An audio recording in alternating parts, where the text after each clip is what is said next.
तो बच्चों आज की इस क्लास में हम पढ़ेंगे काल। क्या पढ़ेंगे? काल का मतलब होता है समय। क्या होता है? उसकी अंग्रेजी होती है काल की टेंस। क्या होती है? टेंस। ठीक है, तो हम पहले हिंदी में काल पढ़ेंगे ना बच्चों। हिंदी व्याकरण में हम पढ़ेंगे काल। क्या पढ़ेंगे? काल की अंग्रेजी होती है टेंस। क्या होती है? काल का मतलब होता है समय। क्या होता है? समय। ठीक है, क्या होता है? काल का मतलब होता है समय। उसके बाद में हम काल का परिभाषा जानेंगे। क्या जानेंगे? यानी काल का मतलब क्या होता है ना। देखिए यहाँ पर लिखा है क्रिया के जिस रूप से काम के होने का साथ समय का पता चले उसे क्या कहते हैं? काल कहते हैं। क्या कहते हैं? यानी क्रिया यानी कि काम। क्या है? क्रिया के जिस रूप से काम के होने का पता चले या बोध हो या हमें जानकारी मिले उसे काल कहते हैं ना बच्चों। अब काल के तीन भेद है। क्या है? या टाइप ऑफ टेंस या काल के भेद है ना। देखिए काल के तीन भेद है। कितने? पहला है भूतकाल। क्या है? दूसरा है वर्तमान काल। क्या है? पहला है भूतकाल, दूसरा वर्तमान काल, तीसरा भविष्यकाल। क्या है? तो सबसे पहले हम जानेंगे भूतकाल। क्या जानेंगे? भूतकाल का मतलब बीत जाना। क्या है? जैसे कल वर्षा हो रही थी। क्या है? वर्षा यानी कल पानी बरस रहा। तो क्या है? भविष्य के बारे में नहीं है बल्कि भूतकाल है। क्या है? भूतकाल का मतलब जो बीत गया है ना। तो हम पहले भूतकाल का परिभाषा जाने हैं बच्चों। भूतकाल की अंग्रेजी जो होगी पास्ट। क्या है? Past tense. क्या है? भूतकाल का मतलब बीत जाना। क्या है? अब परिभाषा देखेंगे क्रिया के जिस रूप से कार्य के बीते हुए होने का बोध होता है उसे भूतकाल कहते हैं। यानी कहने का मतलब है क्रिया के जिस रूप से कार्य के बीते हुए समय का पता चले, है ना। बीते हुए समय का पता चले यानी कि कल नाना कहानी सुना रहे थे। क्या है? यानी कि नाना हमें कल सुना रहे थे ना। यानी कि जिस शब्द में इसका जो है उदाहरण जो यहाँ पर लिखा गया है उस शब्द में था, थी, थे आदि शब्द आते हैं ना बच्चों। जैसे वो कल गया था। क्या है? वह कल खाना खा रहे थे, है ना। कल हम पढ़ रहे थे। तो कल की बात यानी कि कल यानी बीता हुआ कल, है ना। उसके बाद में जानते हैं दोबारा भारत यानी यहाँ पर लिखा भूतकाल। क्या है? क्रिया के जिस रूप से कार्य के बीते हुए होने का बोध होता है उसे भूतकाल कहते हैं ना। इसके शब्द में आते हैं जो है था, थी, थे। अंत में जो शब्द आएंगे था, थी आएंगे, है ना। आपकी पुस्तक में लिखी हुई है ना। और हमारा दूसरा जो है टेंस यानी कि काल है। टेंस की अंग्रेजी होती है, हिंदी होती है काल। क्या है? वर्तमान काल पढ़ेंगे। क्या है? क्रिया के जिस रूप से कार्य के वर्तमान में होने का पता चले उसे वर्तमान काल कहते हैं। क्या है? वर्तमान काल का मतलब होता है जो अभी आज चल रहा है ना, हम पढ़ रहे हैं। क्या है? ये कौन सा काल है? ये वर्तमान काल है। कौन सा? इस शब्द में जो आएगा ताती, हम खाना खा रहे हैं, है ना।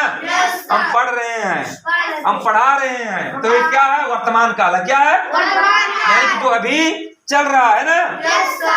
क्रिया के जिस रूप से कार्य के वर्तमान में होने का पता चले उसे वर्तमान काल कहते हैं ना।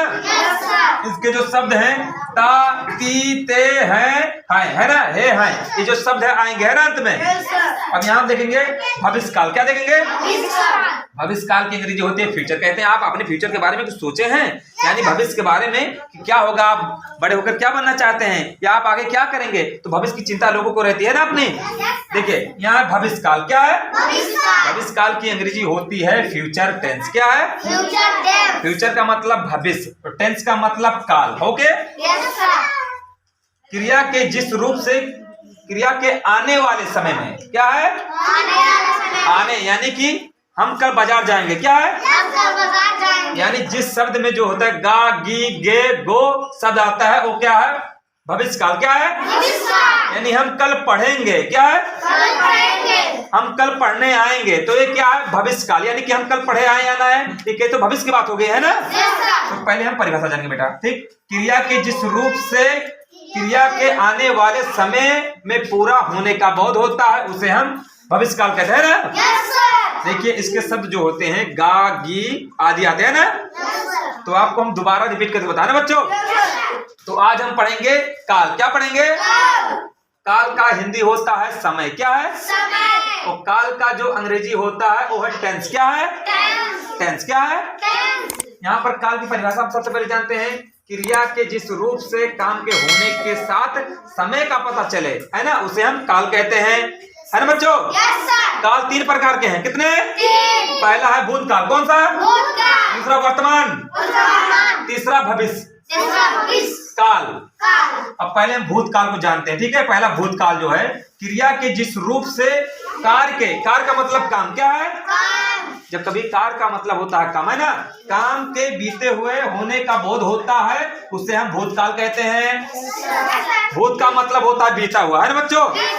जैसे इसके जो अंत में शब्द आते हैं वो था। क्या है? था, थी, थे आदि शब्द आते हैं ना, तो क्या है? भूतकाल। क्या है? भूतकाल का मतलब जो बीत गया, है ना। हाँ। मैं कल पटना गया था। क्या है? ये क्या है? वो भूतकाल है। क्या है? इसके शब्द देखिए, मैं पटना गया था तो आ गया, मैं पटना गया था। क्या है? पटना गया था, ठीक है। तो था गया वर्ड कि नहीं आ गया? देखिए अंत में आया कि नहीं? तो हम कल पटना गए थे ना, तो इसका जो होगा है भूतकाल है। क्या है? अब हम वर्तमान काल पे आते हैं। देखिए यहाँ पर आता है वर्तमान काल की अंग्रेजी होती है प्रेजेंट टेंस। क्या है? यानी प्रेजेंट यानी वर्तमान काल जो आज अभी चल रहा है, हम पढ़ रहे हैं, है ना। ठीक, देखिए क्रिया के जिस रूप से कार्य के वर्तमान में होने का पता चले, यानी क्रिया के जिस रूप से वर्तमान में होने का पता चले, यानी कि हम बच्चे भी पढ़ रहे हैं। क्या है? हम पढ़ते हैं, खाना खाते हैं, ये क्या वर्तमान काल है ना। खाना अभी तो खा रहे हैं, तो ये क्या है? वर्तमान काल। क्या है? क्रिया के जिस रूप से कार्य के बीते हुए समय में यानी होने का पता चले, उसे वर्तमान काल कहते हैं ना। इसके जो शब्द आते हैं ता, ती, ते, हैं, है ना। अब हम जानते हैं भविष्य के बारे में, है ना। क्रिया के जिस रूप से क्रिया के आने वाले समय में, है ना, आने वाले समय में पूरा होने का पता चले, उसे हम भविष्य काल कहते हैं ना। जैसे लड़की कल पढ़ेंगे। क्या है? लड़की कल पढ़ेंगे। बच्चे सब कल पढ़ेंगे, है ना। इसमें जो गे शब्द आ गया ना, यानी कि कल पढ़ेंगे, है ना। अब आप लोग आज पढ़ रहे हैं और कल आएंगे, ये वर्तमान काल में तो पढ़ रहे हैं, और कल आएंगे तो क्या है? भविष्य काल। क्या है? समझ गए ना बच्चों? अब इसको ध्यान से आप लोग नोट करेंगे और अपने पुस्तक में लिखेंगे, है ना बच्चों।